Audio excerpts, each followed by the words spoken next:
I love this place. Thank you all for coming out in the rain, the pouring rain. We're going to make this worth it for you. President Faust, Board of Overseers, faculty, friends, alumni, proud parents, members of the ad board, and graduates of the greatest university in the world.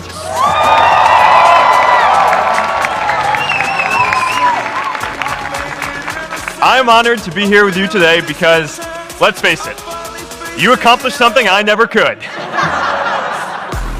If I get through this speech today, it'll be the first time I actually finish something here at Harvard. Class of 2017, congratulations.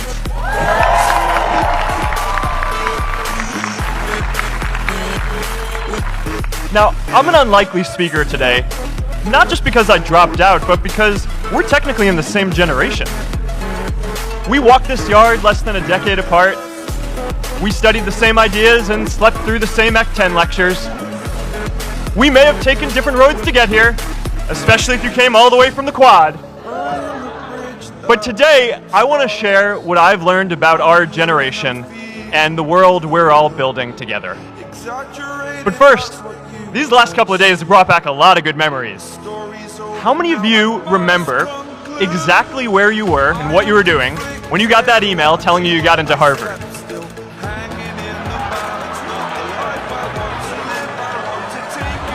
I was playing the video game Civilization, and I ran downstairs and got my dad, and for some reason, his first reaction was to video me opening the email. That could have been a really, really sad video. But I swear, getting into Harvard is the thing my parents are most proud of me for. My mom is nodding. You all know what I'm talking about. Look guys, it's tough to beat this. You'll see when you get out there. How many of you remember your first lecture here at Harvard? Mine was Computer Science 121 with the incredible Harry Lewis. Harry? I was running late for class, so I threw on a t-shirt, and I didn't realize until afterwards that I put it on inside out and backwards and my tag was sticking out the front. I couldn't figure out why no one in class would talk to me. Except for this one guy, KX Jin. He just went with it. We started doing our problem sets together, and now he runs a big part of Facebook. And that, class of 2017, is why you should be nice to people.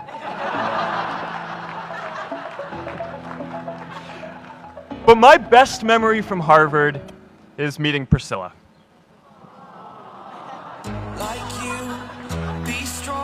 I had just launched this prank website, FaceMash, and the ad board wanted to see me. Everyone thought I was going to get kicked out. My parents drove up here to help me pack my stuff. My friends threw me a going away party. Who does that? As luck would have it, Priscilla was at that party with her friends, and we met in line for the bathroom in the Foho Bell Tower, and in what must be one of the all-time most romantic lines, I turned to her and said, "I'm getting kicked out in 3 days, so we need to go on a date quickly." Actually, any of you graduating today can use that line. "I'm getting kicked out today. We need to go on a date fast." I didn't end up getting kicked out. I did that to myself. Priscilla and I started dating, and you know, that movie made it seem like FaceMash was so important to starting Facebook. It wasn't.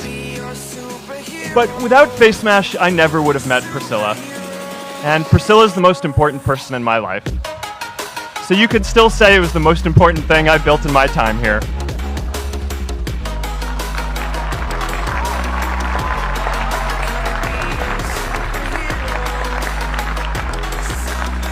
We have all started lifelong friendships here, and some of us even families.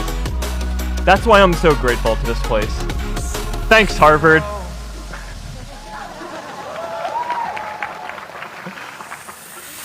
Today, I want to talk about purpose.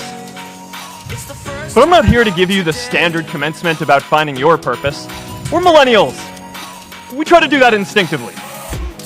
Instead, I'm here to tell you that finding your purpose isn't enough. The challenge for our generation is to create a world where everyone has a sense of purpose. One of my favorite stories is when JFK went to go visit the NASA Space Center, and he saw a janitor holding a broom, and he asked him what he was doing, and the janitor replied, "Mr. President, I'm helping put a man on the moon." Purpose is that feeling that you are a part of something bigger than yourself, that you are needed, and that you have something better ahead to work for. Purpose is what creates true happiness. And you are graduating at a time when this is especially important. When our parents graduated, that sense of purpose reliably came from your job, your church, your community. But today, technology and automation are eliminating many jobs. Membership in a lot of communities has been declining, and a lot of people are feeling disconnected and depressed and are trying to fill a void in their lives. As I've traveled around, I've sat with children in juvenile detention and opioid addicts who've told me that maybe their lives would have turned out differently if they just had something to do, an after-school program or somewhere to go. I've met factory workers who know their old jobs aren't coming back and are just trying to find their path ahead. For our society to keep moving forward, we have a generational challenge to not only create new jobs, but create a renewed sense of purpose.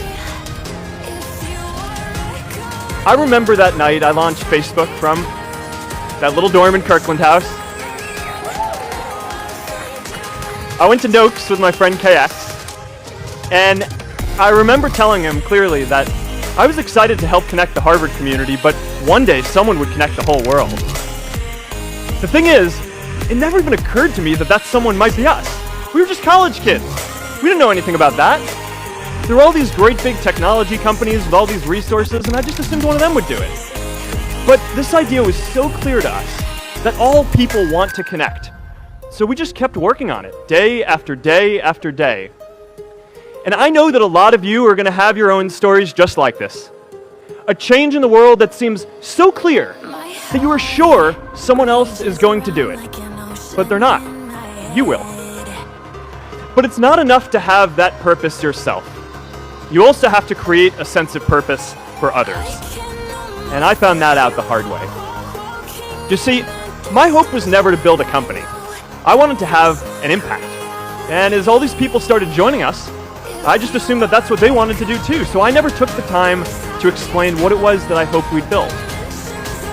A couple years in, some big companies wanted to buy us. I didn't want to sell. I wanted to see if we could connect more people.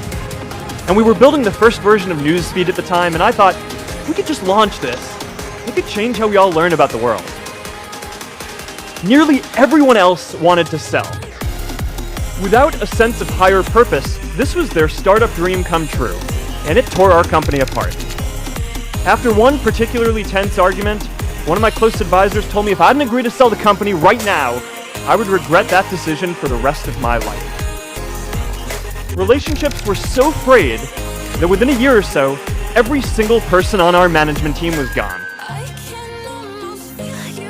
That was my hardest time leading Facebook. I believed in what we were doing, but I felt alone. And worse, it was my fault. I wondered if I was just wrong, an imposter, a 22-year-old kid who had no idea how things actually worked. Now, years later, I understand that is how things work when there's no sense of higher purpose. So it's up to all of us to create it so we can all keep moving forward together. And today, I want to talk about 3 ways that we can create a world where everyone has a sense of purpose. By taking on big, meaningful projects together. By redefining equality so everyone has the freedom to pursue their purpose. And by building community all across the world. So first, let's take on big, meaningful projects. Our generation is going to have to deal with tens of millions of jobs replaced by automation like self-driving cars and trucks. But we have the potential to do so much more than that. Every generation has its defining works. More than 300,000 people worked to put that man on the moon, including that janitor. Millions of volunteers immunized children around the world against polio, and millions of more people built the Hoover Dam and other great projects. And now it's our generation's turn to do great things. Now I know, maybe you're thinking, I don't know how to build a dam. I don't know how to get 1 million people involved in anything. Well, let me tell you a secret. No one does when they begin. Ideas don't come out fully formed. They only become clear as you work on them.